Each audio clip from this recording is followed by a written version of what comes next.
au Market Movers, Antoine, avec BNP Paribas. BNP Paribas, est-ce que la tendance baissière observée va se poursuivre selon vous? Pourrait se poursuivre selon vous? Alors, sur BNP Paribas, on a effectivement une tendance baissière depuis le début de l'année. Ceci étant, depuis maintenant le mois de juillet, on voit qu'on est plutôt dans une latéralisation du cours, pardon, puisqu'on évolue entre grosso modo 40 euros et 50 euros. Là, on est aux alentours des 44 euros. Donc, on a eu, en fait, on a eu un mois de septembre en deux parties où on a eu une belle hausse pour la première partie. Et ensuite, effectivement, avec avec les perspectives de récession économique, on a eu une baisse assez prononcée de BNP. Ce qu'il faut aussi retenir, c'est que la hausse des taux des banques centrales, notamment de la BCE, est une bonne nouvelle pour les banques, puisque, par exemple, le taux de dépôt est passé de négatif à plus 0,75, donc elle peut se refinancer à plus 0,75% dans les réserves de la BCE. Donc ça, c'est des bonnes nouvelles pour les banques. Donc à mon sens, le secteur bancaire, c'est quand même un secteur qui est surperformant dans les prochains mois, ou dans les prochaines, on va dire, oui, dans les prochains mois.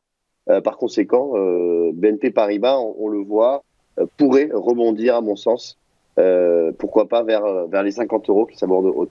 Oui, bien sûr, Antoine. Après, on pourrait vous rétorquer que la récession arrivant, eh bien, les niveaux d'investissement des entreprises vont décroître. Donc, du coup, les besoins de financement également. Les ménages vont moins consommer, donc moins emprunter. Donc, voilà, tout un titre probablement un peu à la croisée des chemins. Mais effectivement, le taux de dépôt augmentant, ça fait du cash pour les bancaires. Ouais. Du coup, Je vais juste annoncer que la BNP, c'est quand même la banque, la numéro 1 européenne, qui n'a aucun problème de solvabilité, qui est la banque la plus solide en Europe. Donc, s'il devait y avoir une chute du secteur bancaire, BNP serait quand même préservé par rapport à, je pense, une bonne majorité des banques. Oui, c'est ça. Vous faites référence à Crédit Suisse, c'est ça qui. Oui, Oui, c'est ça. Bon, écoutez, effectivement. affaire à suivre. Donc, du coup, si votre optimisme sur BNP Paribas s'explique par un calcul de résistance qui se trouve à quel niveau? Alors, la résistance, elle est ici aux alentours des 50 euros, à 50,80 euros.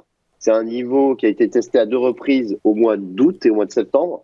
Et effectivement, c'est un niveau qui peut être difficile à dépasser à court terme. D'accord, donc une résistance majeure à court terme, mais une tendance qui pourrait être haussière à court terme également. Donc niveau à avoir en tête, ceci étant, si le titre devait être amené à plier, à refluer, il irait chercher quel support, Antoine?